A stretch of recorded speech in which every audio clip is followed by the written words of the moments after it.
আসসালামু আলাইকুম। স্বাগত জানাই আমার YouTube news channel GHK news TV 24-এ। কোটা আন্দোলনকে কেন্দ্র করে এ পর্যন্ত অনেক মানুষের প্রাণ দিতে হয়েছে। জীবন বাজি রেখে, জীবনের মায়া ত্যাগ করে তারা আন্দোলনে ঝাঁপিয়ে পড়েছে বাংলাদেশে। দীর্ঘদিন পর অনেকে জীবন হারানোর পর অবশেষে সরকারের কাছ থেকে বিজয় ছিনিয়ে আনলো। অবশেষে সরকার নাকি সমস্ত দাবি মেনে নিয়েছে। আজকের এই ভিডিওতে আপনারা দেখতে পারবেন কিভাবে দাবি মেনে নিল এবং আন্দোলন বন্ধ করতে বলল। চলুন দাবি মেনে নেওয়ার ভিডিওটি দেখা হোক। আর একটা অনুরোধ, প্লিজ আমার এই ছোট্ট চ্যানেলে সাবস্ক্রাইব করে অবশেষে আমাকে একটু সাপোর্ট করবেন, সবসময় সত্য প্রকাশ করার জন্য। আমরা অবশ্যই সংস্কারের ব্যাপারে নীতিগতভাবে ঐক্যমত পোষণ করি। ধন্যবাদ। তাদের এই প্রস্তাবের প্রেক্ষিতে মাননীয় প্রধানমন্ত্রী তাদের সাথে আলোচনা করার জন্য আমাকে আইনমন্ত্রীকে এবং শিক্ষামন্ত্রী জনাব মহিবুল হাসান চৌধুরী এমপি তাকে দায়িত্ব দিয়েছেন। আমরা তাদের সাথে বসবো এবং আমরা এটাও বলতে চাই যে তারা যখনই বসতে রাজি হবে, এটা যদি আজকে হয়, আজকেই আমরা বসতে রাজি আছি। দ্বিতীয়ত, মাননীয় প্রধানমন্ত্রী আমাকে ঘোষণা দিতে বলেছেন যে এই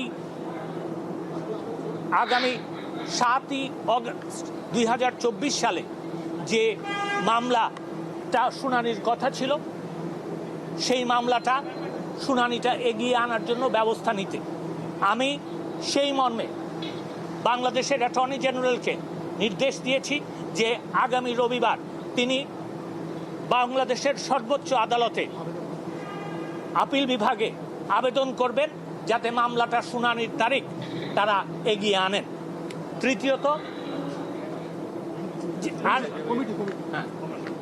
তৃতীয়ত হচ্ছে যে আপনারা জানেন যে গতকালকে মাননীয় প্রধানমন্ত্রী তার ভাষণে বিচার বিভাগীয় তদন্ত কমিটির কথা ঘোষণা দিয়েছিলেন। সেই প্রেক্ষিতে আমরা একজন বিজ্ঞ বিচারপতি, হাইকোর্ট বিভাগের বিচারপতি জনাব খন্দকার দিলুরুজ্জামানের কে এই কমিটির জুডিশিয়াল বিচার বিভাগীয় তদন্তের দায়িত্ব দেওয়ার জন্য কমিটি তৈরি করেছি। আর চতুর্থটা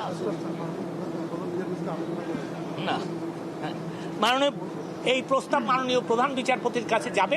মাননীয় প্রধান বিচারপতি, আমার বিশ্বাস, নিশ্চয়ই সরকারের যেহেতু এটা দায়িত্ব, তিনি সেই প্রেক্ষিতে মাননীয় বিচারপতি জনাব দিলুরুজ্জামানকে আরেকটা কথা ভুলে গেছি, আরেকটা কথা আছে।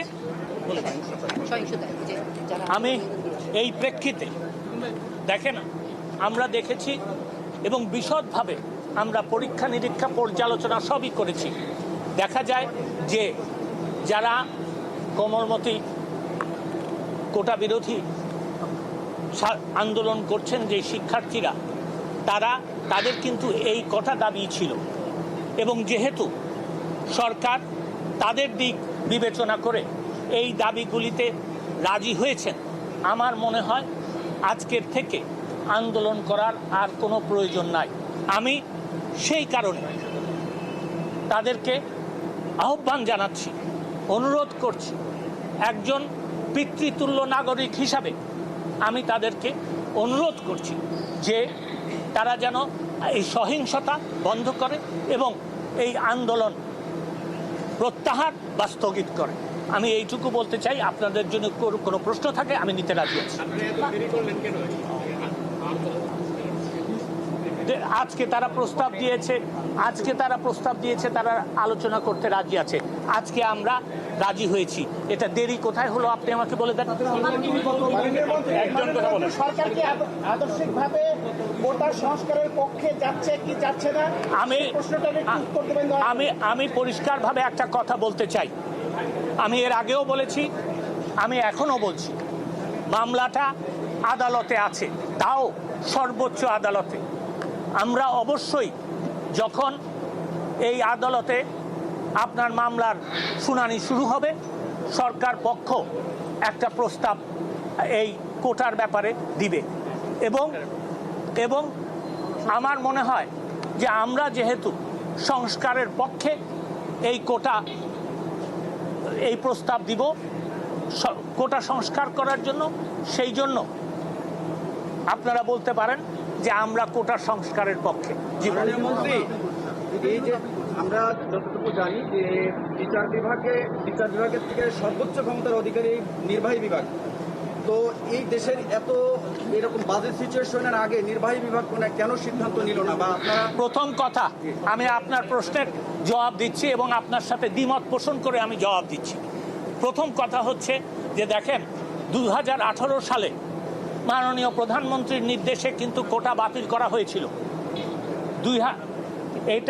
এই বাতিলের যে পরিপত্র ছিল সেটার বিরুদ্ধে মুক্তিযোদ্ধাদের সন্তানেরা হাইকোর্ট বিভাগে গিয়েছিল। কোটা আন্দোলনকারীরা কিন্তু তখন কোনো পক্ষভুক্ত হয় নাই। তারপরে যখন রায় হলো তখন কিন্তু তাদের আন্দোলন শুরু হলো, তখনও কিন্তু তারা আপনার এই আদালতে যায় নাই। তারা আদালতে গেছে, আমি আগেও তাদেরকে সাধুবাদ জানিয়েছি, আজকেও আমি তাদেরকে সাধুবাদ জানাচ্ছি। এইটা কিন্তু আদালত যখন এই রায় দিয়েছে তখনই এই প্রশ্ন এবং এই আন্দোলনের শুরু হয়েছে। আমি শুধু এইটুকু বলবো যে তাদের আন্দোলনের প্রেক্ষিতে তারা তাদের বক্তব্য বলেছে, আন্দোলন বন্ধ করার জন্য আমরা তাদেরকে অনুরোধ করেছি এবং আদালতে যেতে অনুরোধ করেছি। আদালতে তারা গেছেন, আদালত সিদ্ধান্ত নিলেই আমরা সেটা করতে পারি। বাংলাদেশে আইনের শাসন আছে। আদালতে আপনারা খতিয়ে দেখতে পারেন ইতিহাস, আদালতে যখন কোনো প্রশ্ন ওঠে তখন কিন্তু আদালত যতক্ষণ পর্যন্ত সেটা শেষ না করে ততক্ষণ পর্যন্ত নির্বাহী বিভাগ কোনো এটা নেয় না, সিদ্ধান্ত নেয় না।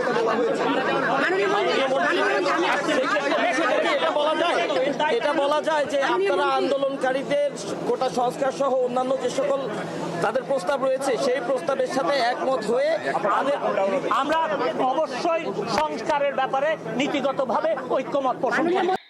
ধন্যবাদ বন্ধুরা ভিডিওটি দেখার জন্য। দেখা হবে এরকম আরও নতুন নতুন লেটেস্ট খবরের মাধ্যমে। সে পর্যন্ত ভালো থাকুন, সুস্থ থাকুন, আল্লাহ হাফেজ।